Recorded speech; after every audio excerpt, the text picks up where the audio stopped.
Good morning, y'all. It is Wednesday. I'm getting ready to head to Gainesville. It is currently about 10 a.m. It's 9:59. So I'm getting ready to head out to Gainesville, probably just a few miles away. There are a couple of sick weekers left in the parking lot. Right there. I'm parked right over there. Might head over to Waffle House, see if I can get some food to go. But I did talk to my mom. They are not yet running, so that is good, for me anyway. But I'm sure they are getting ready to start running soon. And yeah, so I just wanted to say good morning. The room we had last night was pretty nice, especially the bathroom. The bathroom was really nice. So if you're ever in Gainesville, Drury Inn and Suites, it's a pretty nice hotel. So let's get to it. I made it to Gainesville Raceway. So they are running. I think they're on C class right now. So I'm gonna hurry up to the staging lanes. I believe my dad is in the staging lanes right now. So I'm gonna head up, get some shots of cars for y'all, and then I'd like to talk around and do some more interviews. I do have some people commenting that they want to see a car.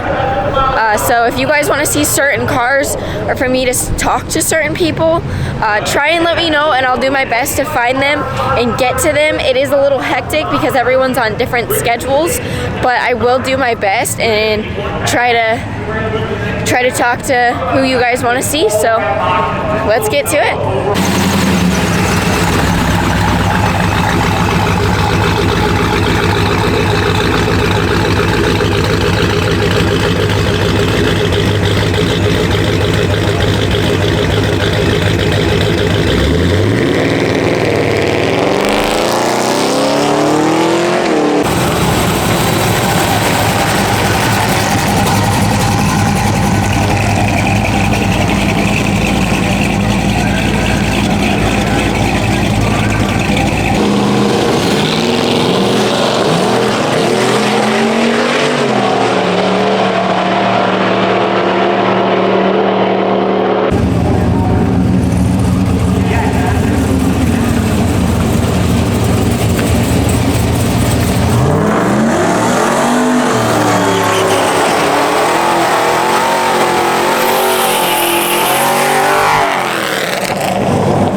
just ran, they will be pulling out A cars next. So I'm gonna stay up here for some of the A cars, and then I'm gonna try and walk around in the pits a little bit to try and get some footage of talking. And there's a Cadillac I'm trying to find as well. So wish me luck, because there's actually a good amount of those. Not too many of the Cadillac little wagons, but I had to try and find one to interview and get some specs of the car. So.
with the driver of the Cadillac that did a burnout at the first checkpoint.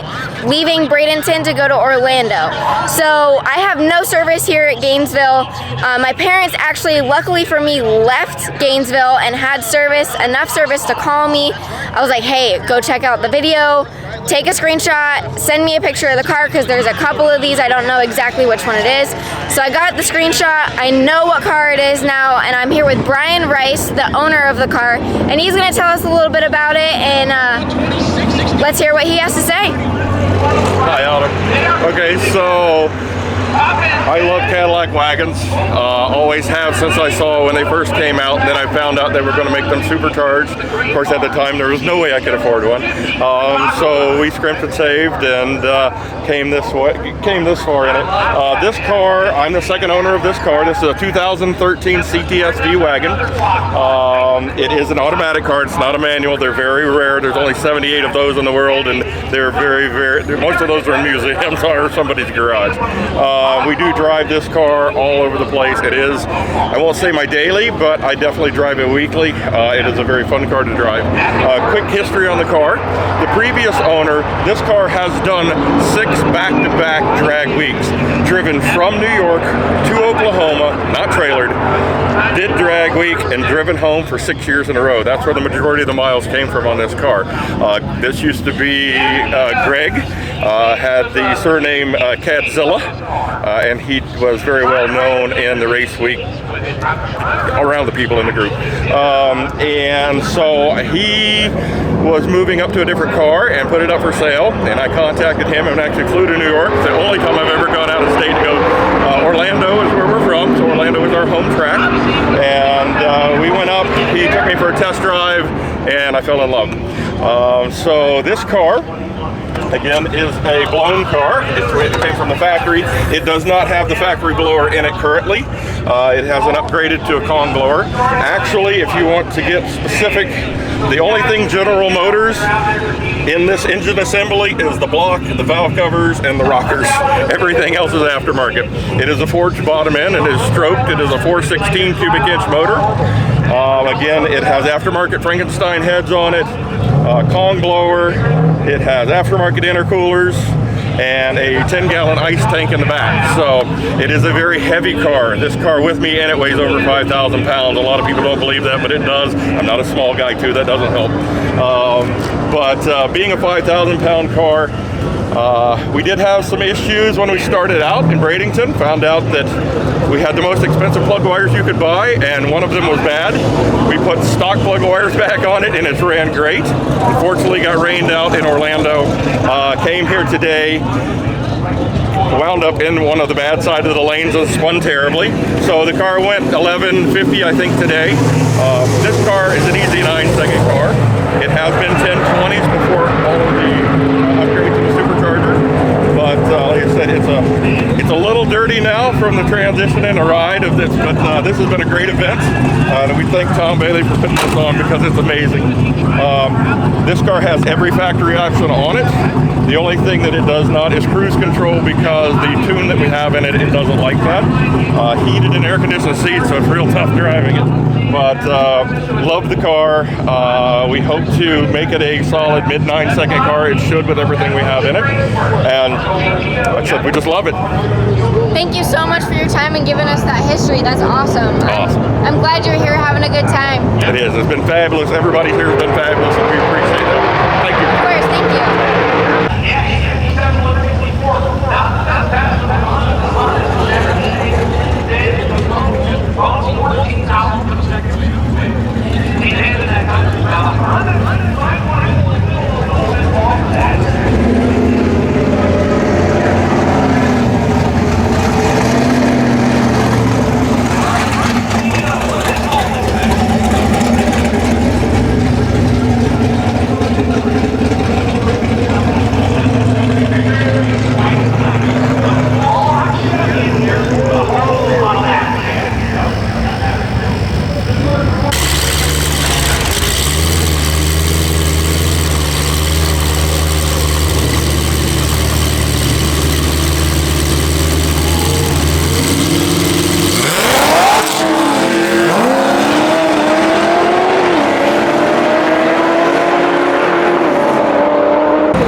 to show that, because in the drag racing community, we love to help each other. You'll get a bad apple here and there, of course. There's that everywhere. But here, people, from what I have seen, people will give the shirt off their back to you. And it's just a great environment. And that was the biggest thing for me growing up. That was the best thing to grow up into, is to understand that help. Just help. Just be a good person, a good human being. Help out where you can, because that's just a good thing to do, and it makes you feel really good, and everyone comes together, and it's like you're one big family. So shout out to Nick and Maddie for being such awesome people. I love seeing that. It's amazing. John Vandermeer Jr. Okay, so I'm here with Jason Schaefer, and he's going to tell us a little bit about his car. All right. Hey, first of all, it's kind of cool getting interviewed, you know. I'm not used to it because I don't see us being like all these big fast cars and everything. It's just me and Angel. We're having fun. The car's a 29 Ford. I got it in 1993. And it was all about having my kids in the rumble seat. But you know what kids do? They grow up. And so now they're older, and I'm going to be doing race events with them with their own cars later. But for this year, me and Angel are doing it. How about it, Angel? You ready to go race? Yeah? And we've been having a ball, man. So she rides with me all over the country. She's got like 350,000 miles, you know, riding in my truck. And so anyway, to me, I don't know how to do an interview except to say that cars don't have to be stressful. You know, cars can be fun. Hot rodding doesn't have to be about spending money. I want to inspire, you know, the younger generation, the next generation. It's like, I don't have $5,000 in fuel injection, but if you can watch a YouTube video like I did, you know, and they said you can boost reference a carburetor by drilling a hole in it, putting a piece of brake line in there, and then running your boosted air up, putting some JB weld in the bottom, you know. You follow the knowledge that, you know, came before you, you can take less expensive parts. And you might say, well, this is expensive stuff. There's more junk under here than you know. Like that transmission came right out of a dump truck. $250, and I didn't change. The only thing I had to do is I had to put electronic shifter, you know, the shift control. But the bottom end of this motor has so much rust that I put JB weld around the water coolant jackets. You could say I'm stupid for doing that, but if you're sitting at home with a broken car and I'm out here having fun with JB weld, then I say, man, let's have fun with cars, you know? So anyway, it shouldn't be about money. The people I respect the most are the ones that drive in the whole way. You know, the ones that drive from their homes. Like, my quick shout out to Rich Guido, with the guy came down from Canada. Him and his 80-year-old dad stopped into my house, man. It was incredible because they drive their car. I'd rather watch him go down the track than any of these, you know, even though they're extremely impressive. The driving is where it's at, you know. So anyway, this thing's more streetable than it is race car, and it still went a 1040. What was it, 1043, something like that on my second pass, and that's my personal best. So I'm going to turn it up a little bit more in the rest of the week and see if we can get lower to a 10 flat. But I don't care what it does, I'm just having fun. So thank you for the opportunity. Thank you so much. Yeah, this guy over here is an organ grinder, so we're longtime friends. I'll let him. Good deal. So I just got word from London down on the. Hi, Reggie. What's up? Hey, how you doing? Stand in front of my car. All of you that are at home watching and everybody that's kind of hanging out here, we're going to put radio How's that? side by side Good. down this racetrack here shortly. We're getting closer. All right, I'm here with Reggie Moore. He is the driver of Organ Grinder. Can you tell us a little bit about it? It's a 30 Model A with 454 in it and a Super T10 4-speed, 12-bolt rear end. Bought it with my paper out money when I was 12 years old. Been together now for about 18 years. Just been having a good time driving. Ride's rough. Fun to drive though. Looks fun to drive. Yeah, just hang on, man. I let go of that pedal on the left and push one on the right real hard. Oh yeah. Thank you for your That's about time. it, man. Pretty simple old car. Yeah, thank you so much. All right. See you, Autumn. Bye. You know, Rip Rough Barrow's back here.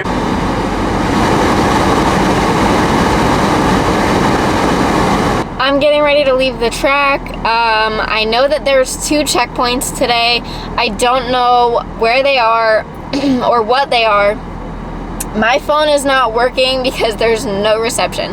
Gainesville is probably one of the worst tracks that I've been to for reception for a cell phone to get any type of information, unless it's literally like super late at night.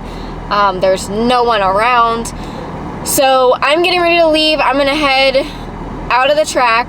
I'm sure my phone will start working once I leave. It usually does. I'll get the instructions. I'll stop and get some gas, and then I'll be on my way to checkpoint number 1, see if I can get some people rolling in there. There's still a good amount of people here at the track at Gainesville, so there should be a good amount of people rolling to checkpoints eventually. Some people have already left, some people have already turned in their time slips and left, so I'm gonna get going and head to the first checkpoint and see who I see there. Stopped to get some gas on my way to the first checkpoint for today while we're on the way to Georgia.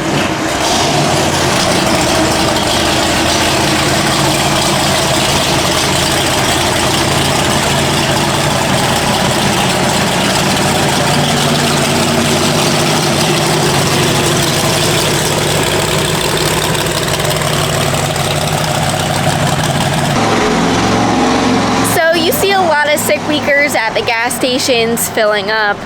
You can usually see a group of them together, but I'm just getting some gas before I get to the first checkpoint because that's just easier that way, and then you can kind of go and not have to stop again.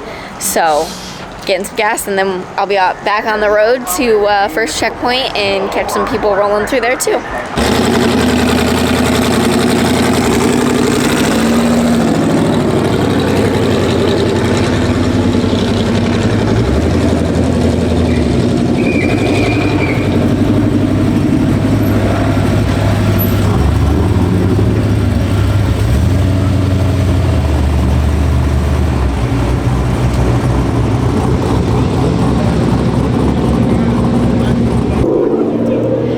To the first checkpoint. It's like this little park. The parking lot's not very big, so not a lot of people can fit in here. I mean, they could probably stack them in here. They get real creative at the hotel parking lots, but I'll stay here for a little bit, catch some people rolling in and out, and then it'll be on to checkpoint number 2. I'm not really sure where that is. I just follow the map, and wherever it takes me, that's where I go. But the first checkpoint for day 3 is this little park, right before like a bridge on the road.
Checkpoint number 2 is the Farmhouse Restaurant.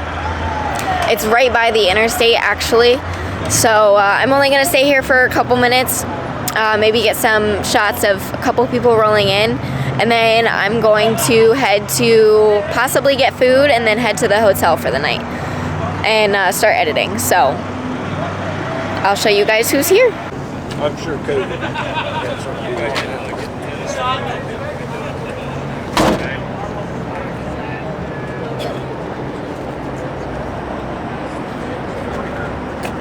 I had to come back. I came back around at 8:75, and I was like,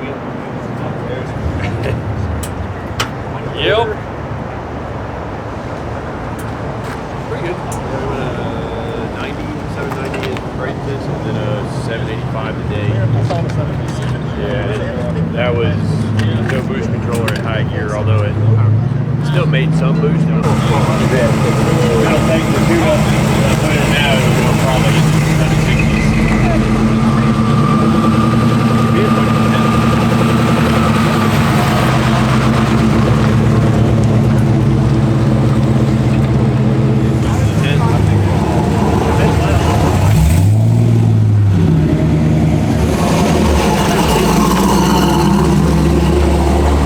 So there's a good amount of people rolling in and out pretty quickly here. It's almost 7:30, so people want to get to where they're going and go to bed or get to the hotel parking lot and work on their stuff. So I'm actually going to head out and get to my hotel and settle in and whatnot, so I can start editing and post a video and all that good stuff. So I hope you guys enjoy the video today. Don't forget to like, comment, subscribe. I mean, even comment what you want to see. I do my best to get you guys what you want to see. But I do have shirts available. I have a limited quantity at the moment. They're at my house, so if you guys do want shirts, or I have black hats, it's all black with the logo. You guys can comment or message me on my Facebook page and we can talk about it, see what you would like. But that is an option if you guys wanted to rep some Stick Shift Syndicate stuff. So if you guys are interested in that, let me know. But other than that, I'm going to head to the hotel and get to work.